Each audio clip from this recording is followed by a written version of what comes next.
guys, it's your girl Okwe, and welcome to the All Shows Nigerian channel, where I review Nollywood movies, series, and reality TV shows.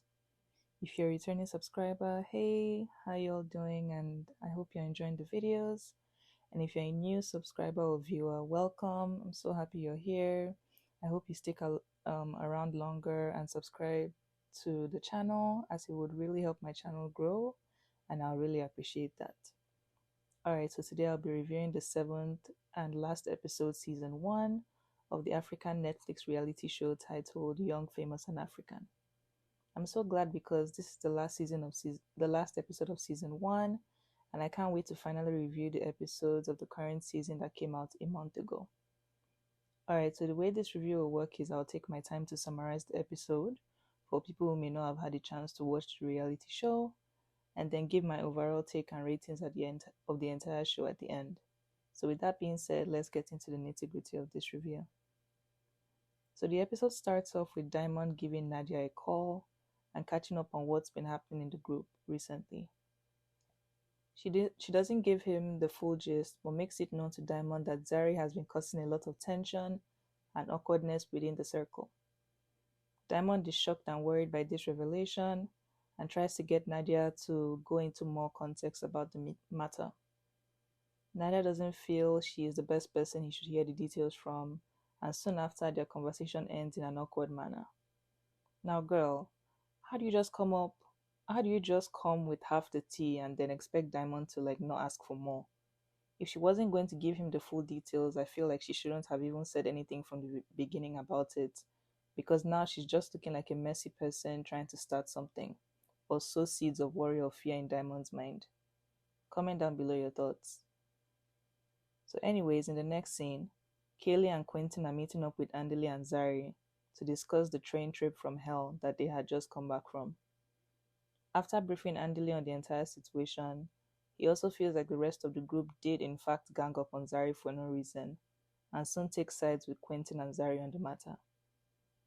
On the other hand, Kanye meets up with Nadia to also catch up on what's been going down in the group since the train ride. Nadia completely and blindly agrees with Kanye on her issues with Zari, and they go on to discuss Annie's upcoming Bachelorette party. In the next scene, Annie's kids are arriving in South Africa with Two-Face for the vow renewal ceremony. She and Swanky surprise and welcome them at the airfield, and Annie is over the moon to see her kids physically after quite some time. They soon head out to meet with their event planner and look at potential venue locations for the ceremony. Annie is so happy that her 2 daughters get to experience her and Two-Face getting married again, and just the thought of it makes the planned day and ceremony so surreal and special to her. In the next scene, the men meet up to go race car driving for Two-Face's bachelor party. They all seem to be enjoying themselves and soon after head out for their different activities for the rest of the day. On the other hand, the ladies meet up for Annie's bachelorette party and tensions seem to be running high as Nadia soon asks about the train incident. Kanye feels like Zari owes her an apology, and Zari is confused as to why Kanye would think that. Nadia backs up Kanye on her statements, and Zari feels like Nadia doesn't have a mind of her own and that her head is all the way up in Kanye's ass. Swanky soon joins the ladies and is able to bring some good vibes and into the room for a bit. But Annie soon makes an announcement that she would prefer if Zari was not present at her wedding ceremony because she feels like she hadn't gotten along with Zari the most and did not want any negative vibes on her big day. Zari is obviously irritated by this, but regardless, she respects Annie's decision on the matter. Things seem unresolved with the ladies, but they are soon able to set their differences aside temporarily for the sake of Annie and her special night. Honestly, what was the point of inviting her to your bachelorette when all that you were going to do was bash her for no reason whatsoever, and then uninvite her for the main ceremony? I feel like this was just a setup to embarrass Zari, and honestly, I'll give it to Zari for taking the whole thing like a champ. She didn't let their words faze her and still stood her ground regardless, and I definitely respect her for doing that, because they were all wrong for doing what they did to her. But I'd love to hear your thoughts on this whole situation. So, anyways, in the next scene, Annie and her family and close friends from home sit down for a family dinner. The vibe is really relaxing, beautiful, and calm, and the family bonds and talks about fun and laughable memories shared together and enjoy each other's company drama free for the rest of the night. It is soon morning and the actual day of Annie's vow renewal celebration. Annie and her family friend named Tanya go to check up the event setup, and Annie is clearly pleased and excited that they were able to execute her dream concept of African royalty into a reality. Two-Face and Annie's parents couldn't make the event because of its location being outside the country, and because of this, they seem sort of nervous about their big day. Andile is appointed as the officiating minister of the ceremony and meets up with Two-Face before the event starts to try and calm his nerves.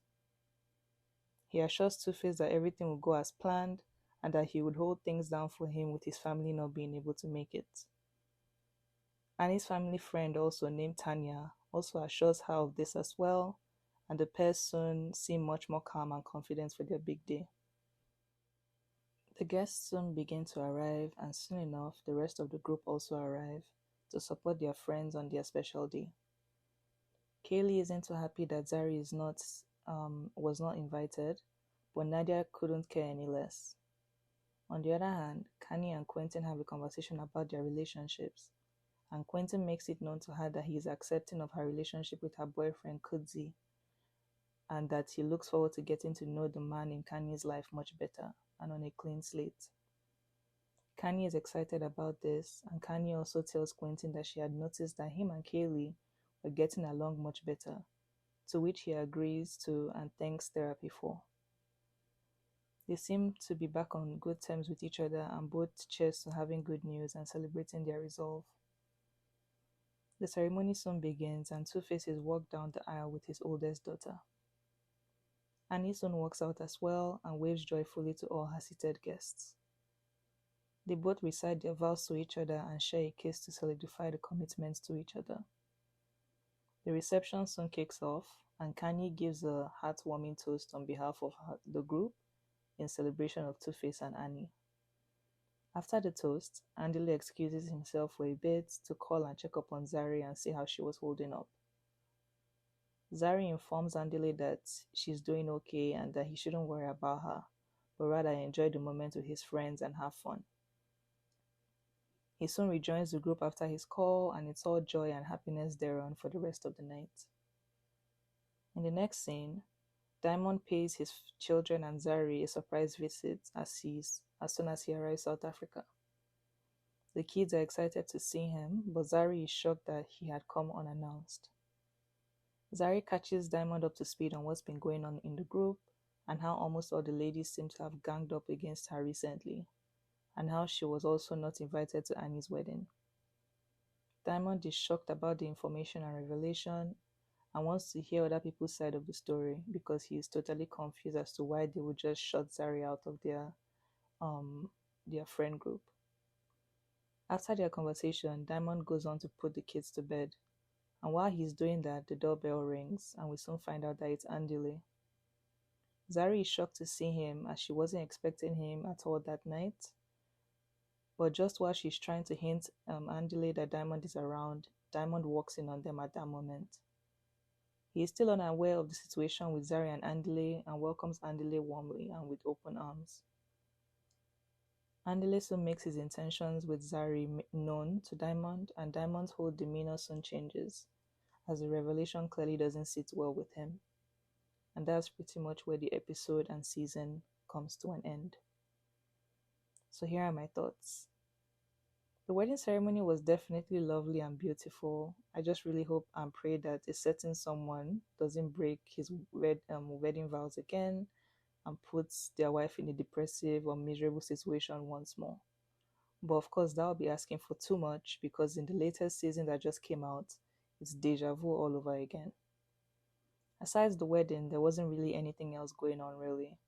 The last scene with Diamond, Zari, and Andile just seemed too staged and fake, and that's all I have to say about it. It's just rubbish. I hate when scenes are like obviously like scripted, and it just throws me off. So I'm not even going to say much about it. It just seemed very fake for drama, like to make fake drama. But overall, I'll be rating this episode a 6 out of 10, and for the entire season, I'll be rating it a 7.5 out of 10. Usually, when I start a reality show, I tend to give the cast a pass for their first season because obviously they are just walking into the whole thing unsure and are just getting their feet wet the first season. So I hope to see more layers of this cast in the next season and hopefully new faces as well. I'll be reviewing the latest season soon also, so stay tuned for that. Comment down below your thoughts. Don't forget to like, comment, share, and please, please, please subscribe and turn on your post notifications so that you get notified every single time your girl posts a new video. Take care, everyone, and I'll see you in my next one. Bye.